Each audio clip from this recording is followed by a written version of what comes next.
ومن يضلله فلا هادي له وأشهد أن لا إله إلا الله وحده لا شريك له وأشهد أن محمدا عبده ورسوله يا أيها الذين آمنوا اتقوا الله حق تقاته ولا تموتن إلا وأنتم مسلمون يا أيها الناس اتقوا ربكم الذي خلقكم من نفس واحدة وخلق منها زوجها وبث منهما رجالا كثيرا ونساء واتقوا الله الذي تساءلون به والأرحام إن الله كان عليكم رقيبا يا أيها الذين آمنوا اتقوا الله وقولوا قولا سديدا يصلح لكم أعمالكم ويغفر لكم ذنوبكم ومن يطع الله ورسوله فقد فاز فوزا عظيما أما بعد فإن خير الحديث كتاب الله وخير الهدي هدي محمد صلى الله عليه وسلم وشر الأمور محدثاتها وكل محدثة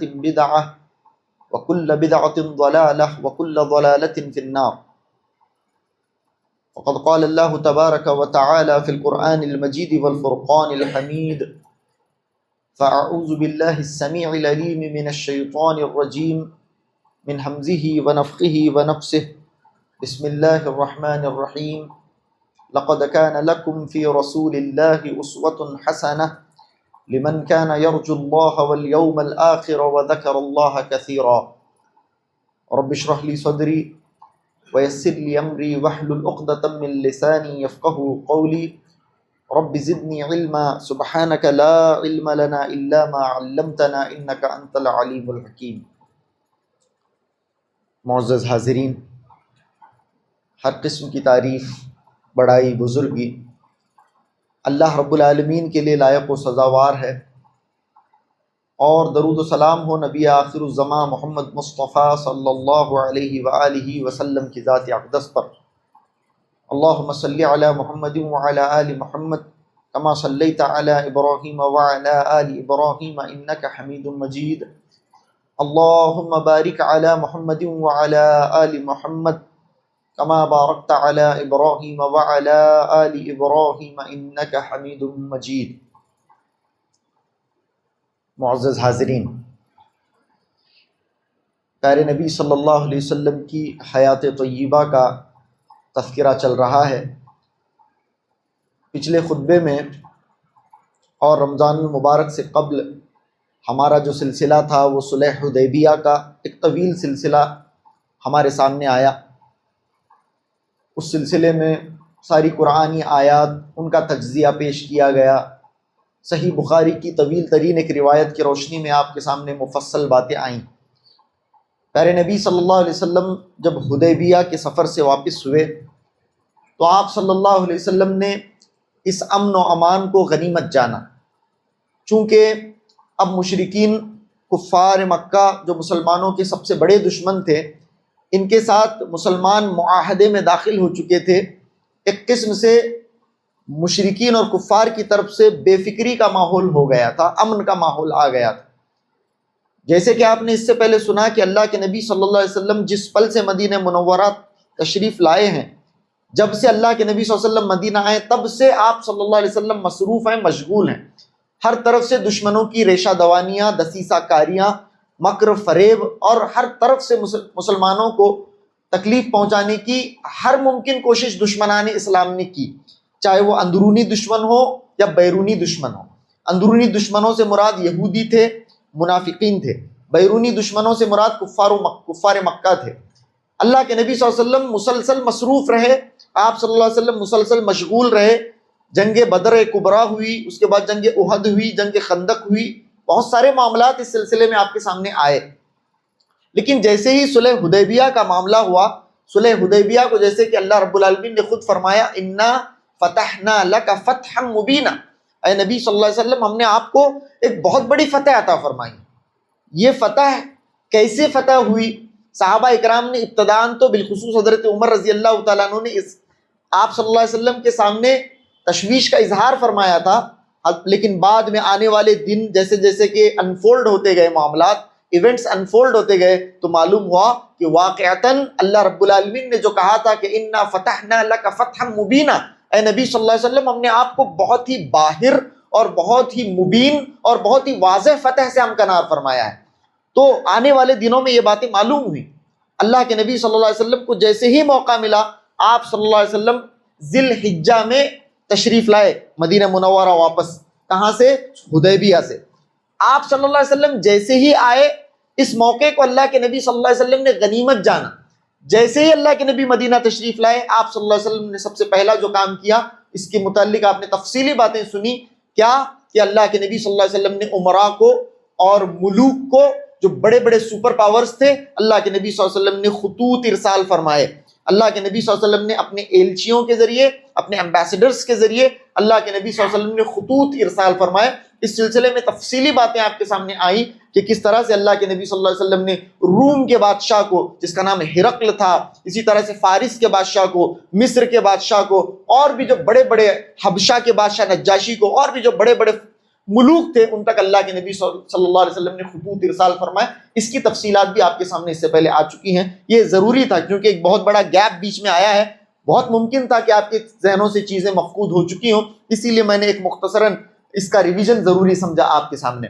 اب اللہ کے نبی صلی اللہ علیہ وسلم خطوط سے بھی جب فارغ ہوئے، آپ صلی اللہ علیہ وسلم نے بلا کسی تاخیر کے، دیکھیے یہ اللہ کے نبی صلی اللہ علیہ وسلم کی سنتوں میں سے ایک اہم سنت ہے، اور میں بار بار اس سلسلے میں بیان کرتا رہتا ہوں کہ آپ صلی اللہ علیہ وسلم کی حیات طیبہ سے ہر چیز ہمیں سیکھنی ہے، ہر چیز ہمیں اللہ کے نبی صلی اللہ علیہ وسلم سے لینی ہے۔ چند چیزیں جن کا تعلق کسی ایک خاص عبادت سے ہے، چند چیزوں کا تعلق صرف نماز سے ہے یا پھر ایک دوسری مخصوص عبادت سے ہے، وہاں سے ایک دو سنتوں کو اختیار کر کے اللہ کے نبی صلی اللہ علیہ وسلم کے پوری طرح سے اپنے آپ کو متبع کہلوانا یہ اچھی چیز نہیں ہے۔ یہ شیطانی ہتھ گنڈوں میں سے ایک ہتھ گنڈا ہے کہ ایک دو چیزوں کو بڑی شدت کے ساتھ اختیار کر کے ہم اپنے آپ کو کامل اور مکمل طور پر اللہ کے نبی صلی اللہ علیہ وسلم کا متبع سمجھنے لگ جاتے ہیں۔ یہ شیطانی ہتھ گنڈوں میں سے ایک ہتھ گنڈا ہے، بلکہ اللہ کے نبی صلی اللہ علیہ وسلم کی فکر، آپ صلی اللہ علیہ وسلم کا طرز گفتار، کردار، آپ صلی اللہ علیہ وسلم کی طرز فکر اور آپ کی طرز زندگی، آپ کے تمام معمولات، آپ صلی اللہ علیہ وسلم کے حرکات، لمحات، سکنات،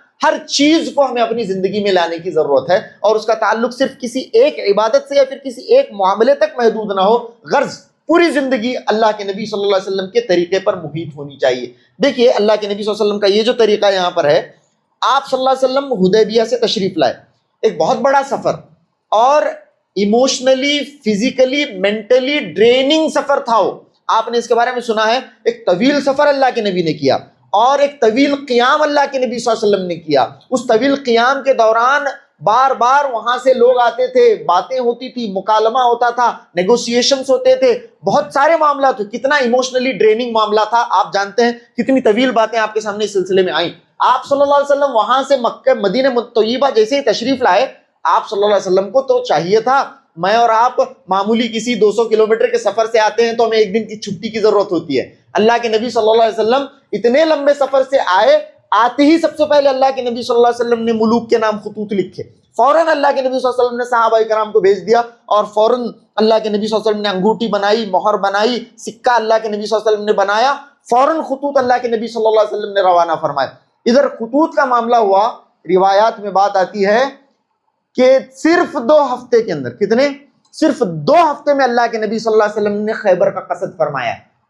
خیبر کا جو قصد اللہ کے نبی صلی اللہ علیہ وسلم نے فرمایا ہے، خیبر کے لیے جو اللہ کے نبی صلی اللہ علیہ وسلم نے لشکر کو تیار کیا ہے، حدیبیہ سے واپسی کے صرف 2 مہینے میں، یہ اہل علم کا قول ہے، بعض 2-3 ہفتوں سے زیادہ نہیں، 2-3 ہفتے حدیبیہ سے ابھی واپس آئے ہیں اللہ کے نبی صلی اللہ علیہ وسلم، اور فوراً اللہ کے نبی صلی اللہ علیہ وسلم نے خیبر کا قصد کیا۔ یہ نبی کی سنتوں میں سے ایک سنت ہے کہ آپ صلی اللہ علیہ وسلم کبھی بھی پروکریسٹینیٹ نہیں کرتے تھے۔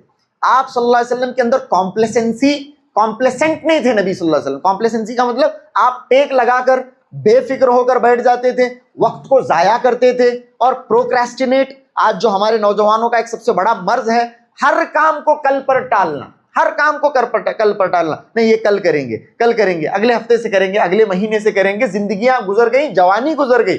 بہت سارے لوگ اچھا قرآن سیکھنا ہے رمضان کے اندر، چونکہ ایمان کا اور عمل کا اور تقوی کا ایک سیل رواں ہوتا ہے، بہت سارے لوگ اپنے ہی دل کے اندر بہت سارے وعدے کر چکے ہوتے ہیں رمضان کے اندر، جیسے ہی رمضان المبارک ختم ہوتا ہے میں قرآن مجید سیکھنا شروع کروں گا، میں یہ شروع کروں گا، میں قرآن مجید کا حفظ شروع کروں گا۔ اب بہت سارے بچے، بہت سارے نوجوان اس طرح کے اپنے اندر وعدے کرتے ہیں، لیکن آپ دیکھیں جیسے ہی رمضان المبارک کا مہینہ گیا، جیسے ہی وقت آتا ہے کہ اب وہ میں کروں جس کا میں نے اپنے آپ سے وعدہ کیا تھا، جسے میں نے کرنے کی سوچی تھی، جیسے ہی وقت آتا ہے اچھا میں کروں گا لیکن کل سے tomorrow and that tomorrow never comes. یہ مسئلہ ہے، کل اور وہ کل کبھی آتا نہیں ہے. زندگیاں گزر جاتی ہیں، بعض دفعہ جوانی گزر جاتی ہے، لیکن وہ کل کبھی نہیں آتا.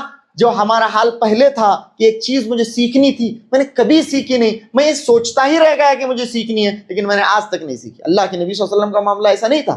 آپ کبھی بھی پروکریسٹینیٹ نہیں کرتے تھے.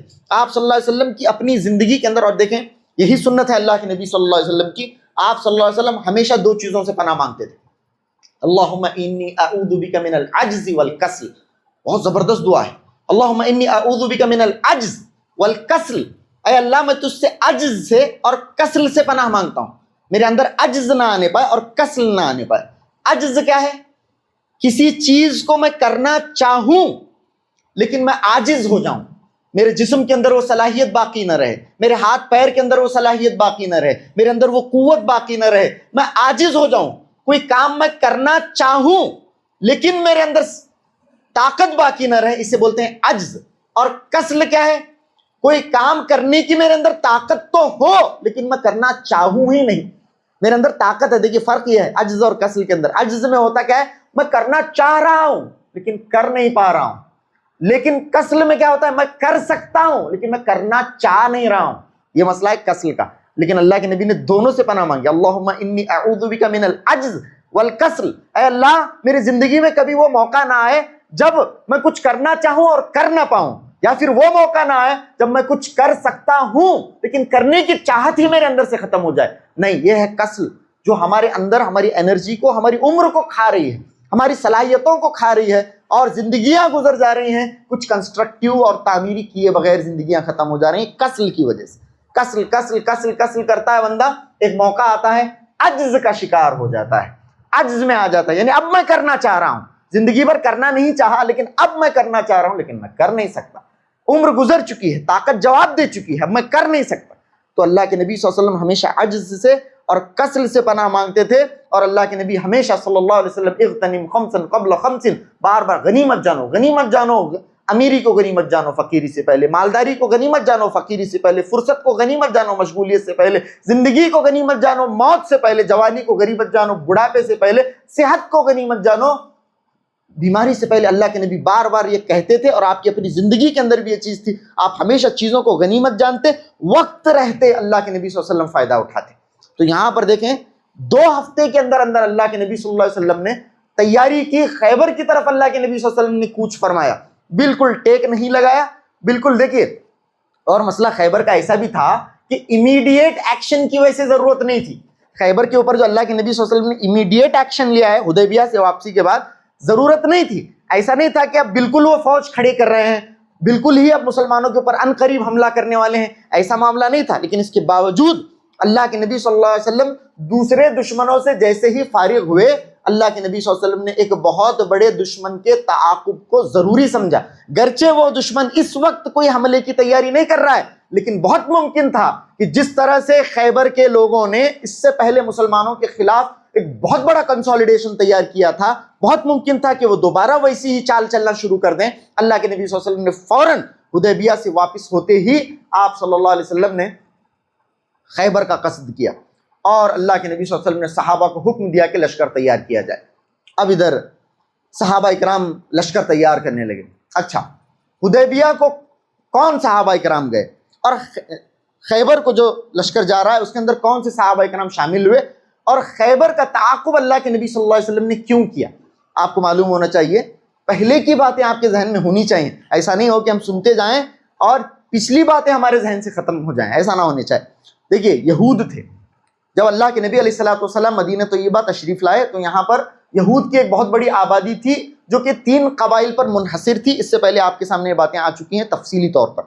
جو سب سے بڑا قبیلہ، جو سب سے پہلا قبیلہ، وہ تو بنو قینقاع تھا، بنو نذیر تھا اور بنو قریظہ تھا. یہ 3 قبائل یہاں پر تھے. اس کے علاوہ اوس اور خزرج تھے. بنو قینقاع، بنو نذیر اور بنو قریظہ. سب سے پہلے اللہ کے نبی صلی اللہ علیہ وسلم نے عہد شکنی کے تحت جن کو جلاوطن فرمایا وہ بنو قینقاع تھے. ان کی شرارتوں کے سبب اللہ کے نبی صلی اللہ علیہ وسلم نے سب سے پہلے مدینے سے آپ صلی اللہ علیہ وسلم مدینہ طیبہ تشریف لاتے ہی اللہ کے نبی نے میثاق مدینہ سائن کیا. کو ایگزسٹنس، میوچول کو ایگزسٹنس کس کے ساتھ؟ یہ یہودیوں کے ساتھ، منافقین کے ساتھ. اللہ کے نبی صلی اللہ علیہ وسلم نے پہلے آتے ہی آپ صلی اللہ علیہ وسلم نے میثاق مدینہ سائن کیا. کس کے ساتھ سائن کیا؟ یہودیوں کے ساتھ، دشمن تھے اسلام کے. تو آج اگر کسی عرب ملک کا، کسی ایک ایسے ملک سے جو اسلام دشمن ہے بظاہر، اس کے ساتھ اگر کوئی ٹریٹی ہے، اگر ان کا آپس میں بعض معاملات کے اندر کوئی سمجھوتا ہے، کوئی ان کے اپنے معاہدے ہیں، تو یہ اللہ کے نبی کی سنت ہے یہاں پر. کیوں؟ بعض مقاصد کے تحت، بعض مقاصد کے تحت، بعض اندیشوں کے تحت اس طرح کا ہو سکتا ہے. اللہ کے نبی صلی اللہ علیہ وسلم مدینہ آئے تو آپ صلی اللہ علیہ وسلم نے کس کے ساتھ ایگریمنٹ کیا، معاہدہ کیا؟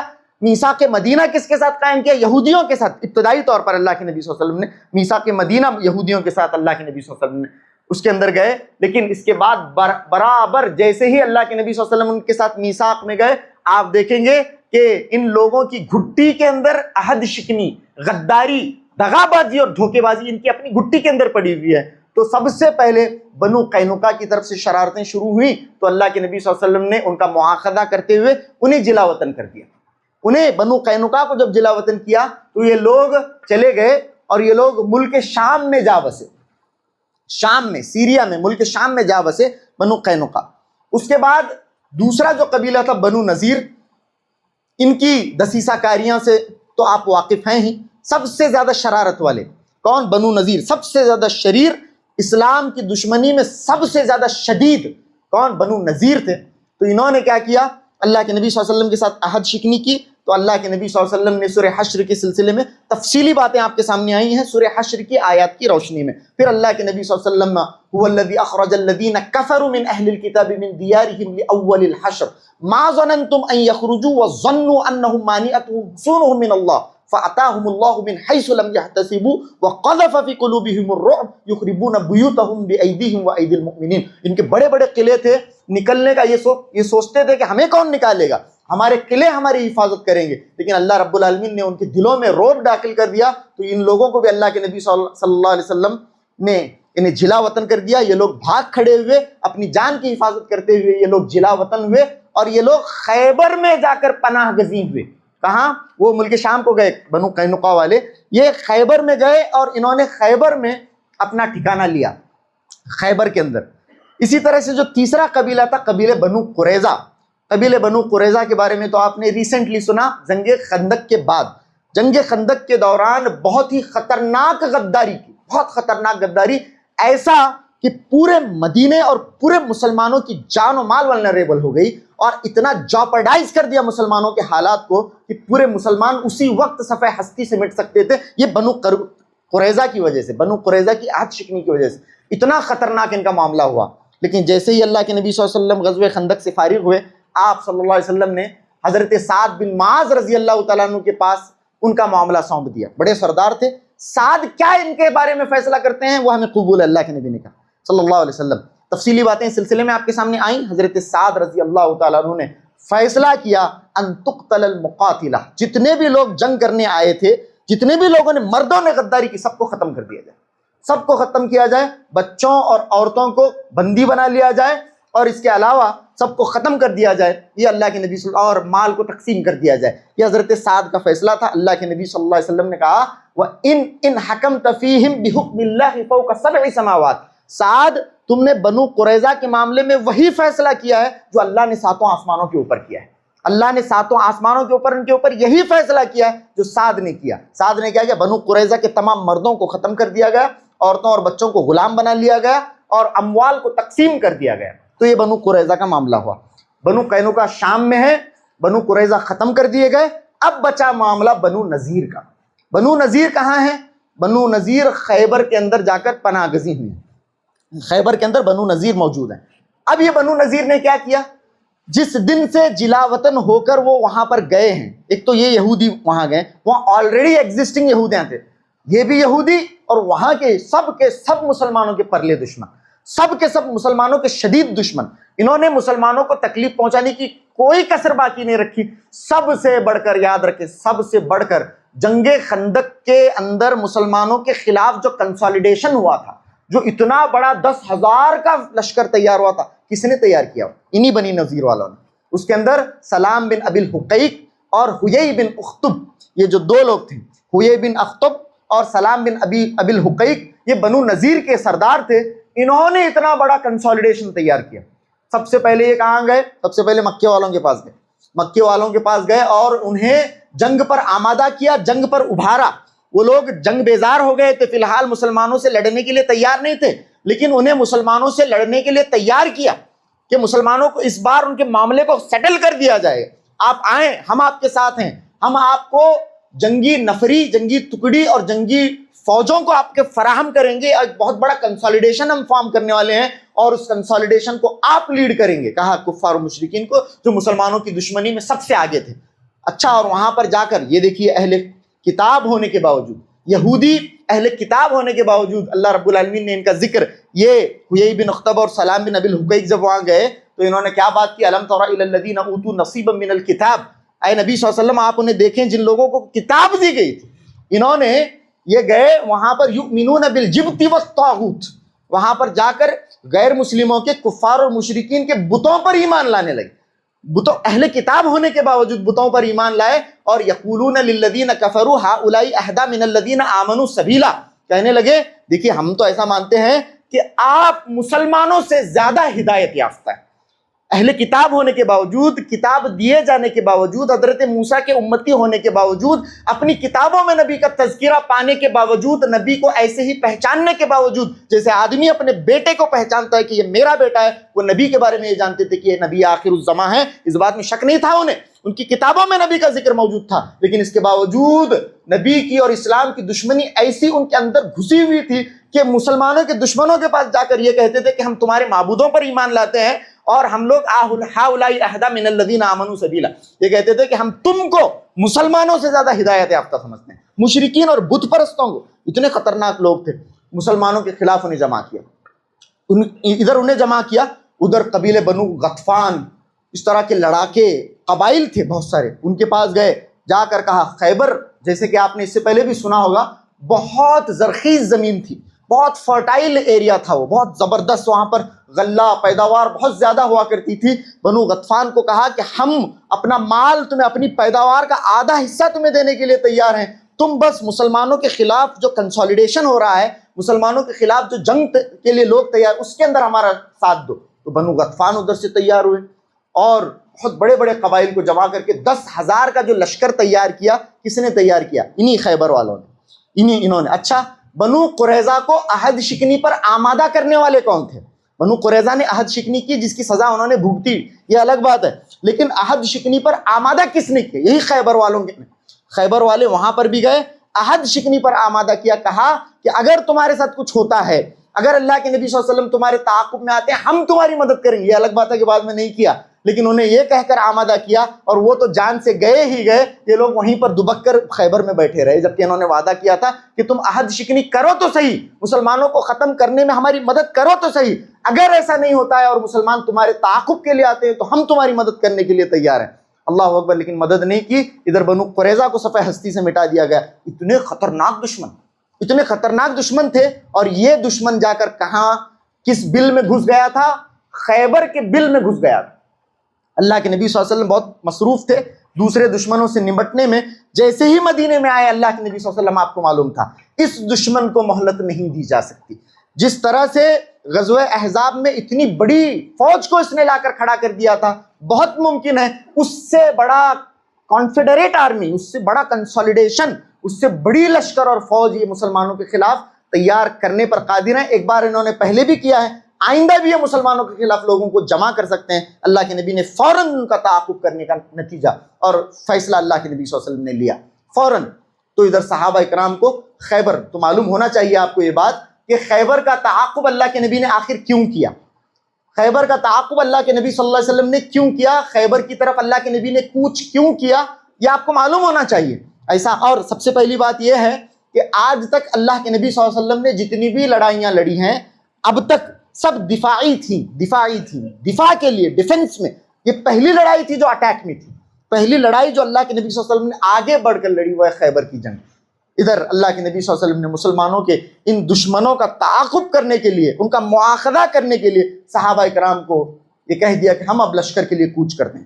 اچھا اب یہاں دیکھو صحابہ تیار ہوئے، خاص طور سے وہ صحابہ اکرام جو حدیبیہ کے اندر موجود تھے، 1400 سے 1500 صحابہ اکرام، وہ تو تیار ہوئے، وہ تو جھیالے صحابہ اکرام تھے، ہمیشہ اپنے جان کا نذرانہ ایمان و اسلام کی خاطر تیار رکھتے تھے۔ 1400 سے 1500 صحابہ اکرام یہ تیار ہوئے، ادھر کون تیار ہوئے؟ بہت سارے وہ منافقین، وہ لوگ جو حدیبیہ میں پیچھے رہ گئے تھے، کیونکہ انہیں ایسا محسوس ہو رہا تھا کہ اللہ کے نبی صلی اللہ علیہ وسلم جو عمرے کو جا رہے ہیں یہ واپس نہیں آنے کے لیے جا رہے ہیں، یہ جو 1400 لوگوں کو لے کر مکے کے اندر جا رہے ہیں جو مسلمانوں کے سب سے بڑے دشمن ہیں، یہ یہاں اس لیے جا رہے ہیں، اب یہ واپس نہیں آ سکتے۔ بل ظننتم ان لن ينقلب الرسول والمؤمنون الى اہلہم ابدا، قرآن کہتا ہے کہ تم نے کیا سوچا؟ تم نے یہ سوچا کہ ان لن ينقلب الرسول، رسول اور اہل ایمان اپنے گھر والوں کی طرف کبھی لوٹیں گے ہی نہیں، کیونکہ یہ موت کے منہ میں جا رہے ہیں، اسی لیے یہ لوگ پیچھے ہٹے۔ اور انہوں نے کیا کہا اللہ کے نبی صلی اللہ علیہ وسلم سے؟ اللہ کے نبی شغلتنا اموالنا واہلنا فاستغفر لنا، اے اللہ کے نبی صلی اللہ علیہ وسلم ہم نہیں آ سکے۔ کیوں نہیں آ سکے؟ ہمارے گھر والوں نے، ہمارے اموال نے، ہماری کھیتی باڑی نے، ہمارے باغات نے ہمیں مشغول کر دیا، ہم آنے سے قاصر تھے، اسی لیے ہم حدیبیہ میں آپ کے ساتھ نہیں آ سکے۔ لیکن جیسے ہی یہاں پر انہوں نے دیکھا کہ اب یہ 1400 صحابہ اکرام جا رہے ہیں خیبر کی طرف، اور ان کو کمپیریٹیولی یہ آسان جنگ لگی، اور دوسرا خیبر بہت رچ معاملہ ہے، یہاں پر اگر مسلمان فتح پاتے ہیں تو مسلمان تو مالا مال ہو جائیں گے، مسلمانوں کے پاس تو مال غنیمت کے ڈھیر لگ جائیں گے۔ حدیبیہ کو جب مسلمان جا رہے تھے یہ لوگ کترا کر پیچھے رہ گئے، اور عذر اللہ کے نبی کے سامنے یہ پیش کیا کہ ہمارے اموال اور ہمارے گھر والوں نے ہمیں مشغول کر دیا۔ لیکن اب کہا اللہ کے نبی ذرونا نتبعکم، اے اللہ کے نبی صلی اللہ علیہ وسلم ہم آپ کے ساتھ آنا چاہتے ہیں، ہم آپ کے ساتھ آنا چاہتے ہیں۔ اللہ کے نبی صلی اللہ علیہ وسلم نے فرمایا کہ نہیں، لن تتبعونا، تم کذالکم قال اللہ، اسی طرح سے اللہ نے کہا تم ہمارے ساتھ نہیں آ سکتے، اب تم ہمارے ساتھ نہیں آ سکتے، اب آنا چاہ رہے ہیں لیکن اللہ رب العالمین نے آسمان سے وہی نازل، یہ تمہارے ساتھ نہیں آ سکتے۔ جو لوگ حدیبیہ میں تمہارے ساتھ نہیں آئے تھے، وہاں جان کے ڈر سے نہیں آئے تھے، یہاں یہ جنگ تھوڑی آسان نظر آ رہی ہے انہیں، یہ یہاں پر آ کر مال غنیمت حاصل کرنا چاہ رہے ہیں، لیکن مال غنیمت تو اللہ رب العالمین نے فرمایا وعدکم اللہ مغانم کثیرۃ تاخذونها وعجل لکم فعجل لکم هذه، اللہ نے فرمایا کہ وہ مال غنیمت تو اہل حدیبیہ کے لیے، وہ صحابہ اکرام جنہوں نے جانوں کا نذرانہ حدیبیہ میں پیش کیا تھا، ان کے لیے یہ مال غنیمت ہے، خیبر کا جو مال غنیمت ہے ان کے لیے، اللہ کا وعدہ ان کے لیے۔ اب یہ لوگ اس کے اندر شامل ہو رہے تھے، اللہ رب العالمین نے فرمایا لن تتبعونا، تم ہمارے ساتھ نہیں آ سکتے، تم ہمارے ساتھ نہیں آ سکتے۔ تو اس طرح سے صلح حدیبیہ کے بعد خیبر کی جنگ کے لیے جب اللہ کے نبی صلی اللہ علیہ وسلم تیار ہوئے، وجوہات بھی میں نے آپ کے سامنے بیان فرمائی، کیوں اللہ کے نبی صلی اللہ علیہ وسلم نے خیبر کا قصد فرمایا، تو اللہ کے نبی صلی اللہ علیہ وسلم تیار ہوئے، 1400 سے 1500 صحابہ اکرام جو حدیبیہ کے اندر اللہ کے نبی صلی اللہ علیہ وسلم کے ساتھ تھے، انہی صحابہ اکرام کو لے کر اللہ کے نبی صلی اللہ علیہ وسلم نے خیبر کا قصد فرمایا۔ یہ لوگ، یہ منافقین اور دوسرے اعراب جو اللہ کے نبی صلی اللہ علیہ وسلم کے ساتھ شامل ہونا چاہتے تھے، اللہ کے نبی صلی اللہ علیہ وسلم نے انہیں شامل ہونے کی اجازت نہیں دی، اس لیے کہ اللہ رب العالمین کا وعدہ اور غنیمت کا وعدہ، اموال غنیمت کا وعدہ صرف حدیبیہ میں شرکت کرنے والوں کے لیے ہے۔ میٹھا میٹھا ہپ ہپ اور کڑوا کڑوا تھو تھو والے لوگ ہوتے ہیں دین کے اندر۔ حدیبیہ کا جب معاملہ آیا، وہاں پر جان کا بڑا خطرہ جب محسوس ہوا، اللہ کے نبی کا ساتھ نہیں دیا۔ اب یہاں جب یہ محسوس کر رہے ہیں کہ بہت ممکن ہے صحابہ اتنے بڑی، وہاں سے بچ گئے، کہاں سے بچ گئے؟ حدیبیہ سے بچ گئے، خیبر میں تو بچ ہی جائیں گے، ہم تو ان کے پیچھے پیچھے رہیں گے، خیبر میں اگر کچھ ہوتا بھی ہے تو ان کو ہوگا، ہم پیچھے سے چلے آئیں گے، اور ویسے بھی ہماری سانٹ گانٹ تو خیبر والوں کے ساتھ پہلے سے ہی ہے، اسی لیے آنا چاہ رہے ہیں، آنا چاہ رہے ہیں۔ اللہ کے نبی صلی اللہ علیہ وسلم نے اجازت نہیں دی، اللہ نے اجازت نہیں دی۔ اب یہاں سے اللہ کے نبی صلی اللہ علیہ وسلم نے خیبر کا کوچ کیا، خیبر کی طرف اللہ کے نبی صلی اللہ علیہ وسلم روانہ ہوئے۔ اس سلسلے میں مستند ترین روایات کی روشنی میں انشاءاللہ آنے والے خطبوں میں آپ کے سامنے میں بات کرنے کی کوشش کروں گا۔ آخر میں اللہ رب العالمین سے ہم دعا کرتے ہیں کہنے اور سننے سے زیادہ عمل کی توفیق عطا فرمائے۔ وآخر دعوانا ان الحمد للہ رب العالمین، وصلی اللہ علی نبینا محمد وآلہ وصحبہ وسلم تسلیما کثیرا۔